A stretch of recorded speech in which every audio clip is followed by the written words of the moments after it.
Qualitative investigation. Qualitative investigation is critical in educational research because it answers how and why research questions and allows for a more in-depth understanding of experiences, phenomena, and context. Qualitative research allows you to explore questions about human experience that are difficult to quantify.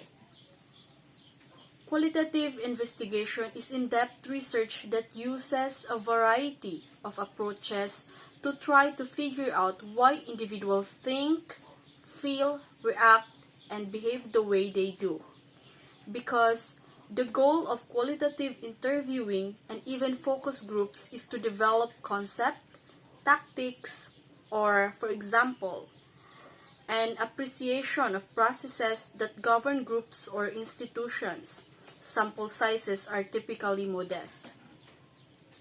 The qualitative investigation can be applied to almost any study situation that does not need knowing how many. The advantage of qualitative approaches is that you don't have to start with a strict hypothesis that needs to be demonstrated. Rather, it is an open-ended strategy that can be tweaked and adjusted as the research progresses, resulting in higher quality data and insights. We can use qualitative research to make sense of reality, characterize and explain the social world, and construct explanatory models and hypotheses. It is the most common method for constructing or re-examining the theoretical basis of social sciences. Quantitative investigation. Quantitative research is a means of gathering data using systematic approaches such as questionnaires, online polls, and online surveys. It is compiled from both future and current customers and clients and shown numerically. It is a numerical system for measuring variables, analyzing them, and reporting correlation between the research variables. Its goal is to comprehend, evaluate, describe, and forecast the future of a product or service, since comprehending the data makes it easier for individuals to make appropriate changes. It focuses on convergent reasoning and comprehensive, unchangeable facts, and deals on objectivity, logic, and statistics.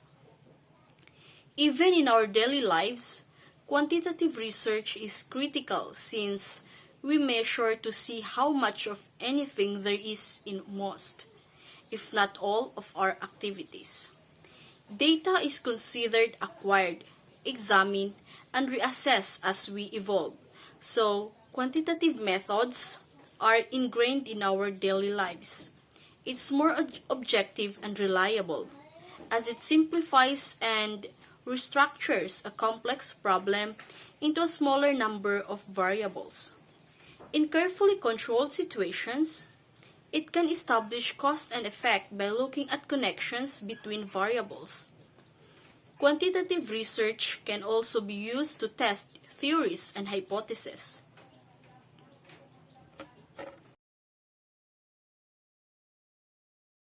Documenting the results. The results section of the research paper is where you report the findings of your study, based upon the information gathered as a result of the methodology or methodologies you applied. The results section should simply state the findings without bias or interpretation and arranged in a logical sequence. The results section should always be written in the past tense. A section describing results, aka findings, is particularly necessary if your paper includes data generated from your own research. When formulating the results section, it's important to remember that the result of a study do not prove anything. Research results can only confirm or reject the research problem underpinning your study. However, the act of articulating the results helps you to understand the problem from within, to break it into pieces, and to view the research problem from various perspectives. The page length of this section is set by the amount of types of data to be reported. Be concise using non-textual elements such as figures and tables if appropriate to present results more effectively.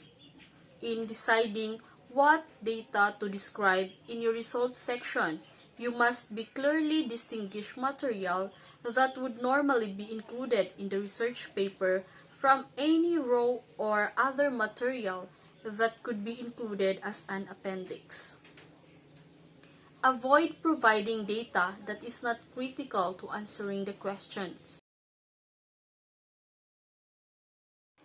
Anong sa tingin mo ang epekto ng pandemya sa kabuhayan ng mga tao ngayon? Malaki ang naging epekto ng pandemya sa kabuhayan ng mga tao ngayon. At makikita naman natin na maraming mga tao ang nawalan ng trabaho, hanapbuhay at pagkakakitaan, kung saan nahihirapan sila na tustusan ang pangangailangan ng kani-kanilang mga pamilya, dahil na rin sa mga ipinapatupad na lockdowns at iba pa.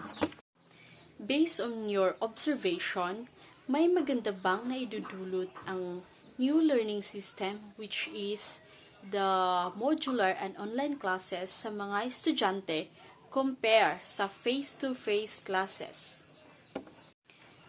Based on my observation, may magandang naidudulot ang online classes at modular classes sa mga estudyante, lalo na sa panahon ng pandemya na kinakaharap natin ngayon, kung saan nag-isip ang gobyerno ng alternative learning system na sa gitna ng pandemya makapagpatuloy ang mga estudyante sa kanilang pag-aaral. Pero there is a big difference between the online and modular classes sa face-to-face classes. Kasi sa face-to-face classes, mas na-explain ng maayos ang mga lessons at mas maiintindihan ng mga estudyante. Sino sa tingin mo ang may mataas na posibilidad na magkaroon ng COVID-19 at paano ba ito maiiwasan? Ang COVID-19 ay mas malubha sa mga taong may edad na 60 pataas o sa mga taong may sakit sa baga, sakit sa puso, diabetes, o mga sakit na nakakaapekto sa kanilang immune system.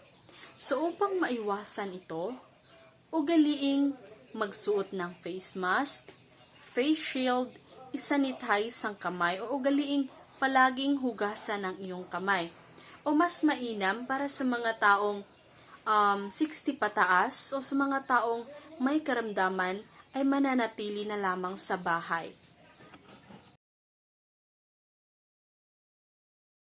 After COVID-19 restrictions are lifted, would you like to remain study from home or return to face-to-face classes?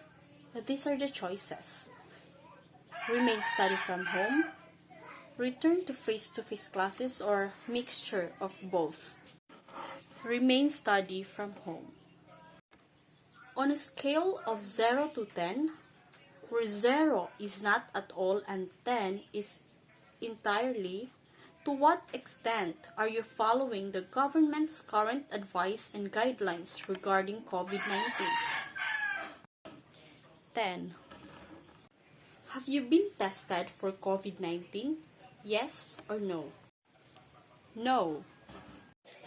Which of the following sources of information do you use to stay informed about COVID-19?